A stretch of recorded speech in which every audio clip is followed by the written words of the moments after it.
It's the Line Makers on Sporting News, presented by Jack Daniels.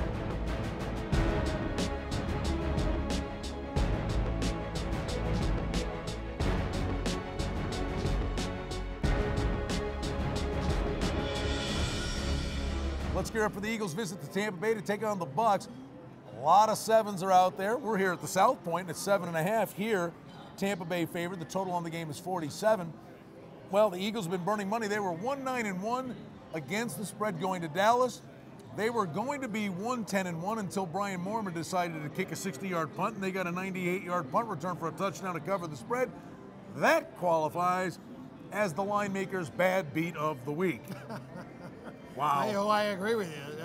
But you know what? It was very fortunate for Dallas to get the lead. They pick up a Bryce Brown fumble and return it for a touchdown. They should have never had a chance to cover. Let's give Philly some marks in that game. They had a great game plan. They had Ware so confused. It's 2 games, Kenny, and I know you want a sample size when you're going to sit there and really try to trend something out. Through 2 games, though, Bryce Brown's pretty impressive. He's been really good, but the problem is with 3 fumbles now in his 2 games, they kept showing it over and over again, how he doesn't make those 4 contact points when he's holding the football. It's just too loose. But the guy can run, and the offensive line has played its best. They've played all year long, and that's because I think they got the center back, and he's been the big key to the entire offensive line. Do we have contradictory stats going on here, trends?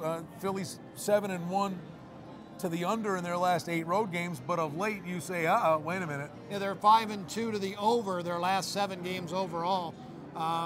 That's during an 8-game losing streak, so the defense been very, very poor. Well, they were playing the hated Cowboys. That's a division game. You wonder if the intensity would be way down in this game, and does that lend itself to the over? And we know Tampa can score.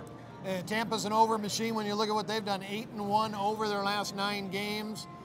Freeman having a great year throwing the football, and they got a great running back of their own, Doug Martin. So I think you're right. Let down by the Eagles. They just played their biggest rival.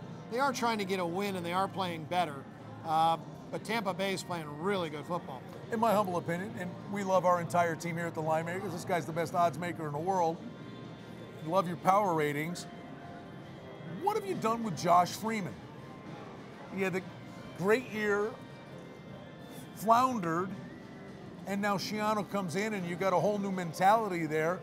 And I love Freeman. They struggled last week, and he was fiery and slamming helmets, and he was mad, and he looked like a leader to me, even in a loss. And sometimes you can learn a lot about a team in a loss. But what have you done with Freeman? Well, Freeman, first of all, you're right. The 2011 season, the stats were really off the charts. He had a phenomenal year. Power rating-wise, these numbers may not mean anything to you. He had a 17.5 passer rating. The next season in 2012, 2011, I'm sorry, 2010 he had a 17.5. 2011, it dropped to a 12. So going into this year, I actually kind of met somewhere in the middle. I gave him a 14. I kind of factored on the low side, but that rating has come back up almost as high as a 17 now. It's funny. Great. Give Andy Reid marks. It was a great game plan against the Cowboys. It's funny, when you talk about a young quarterback, to me it's such a no-brainer, and they threw Foles to the wolves and he was getting killed.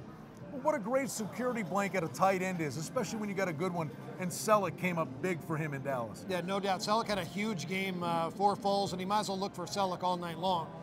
With Jackson out of the lineup now, they're a little short in the receiving corps. But Tampa, one of the top run defenses in the NFL, they've been weak against the pass. We'll see if Nick Foles can beat the Tampa Bay secondary. That's going to be the key to the game if they're going to stay close, because I think Tampa will shut Brown down. We got to shut this down, but it's 7.5. Is it going to go through 7?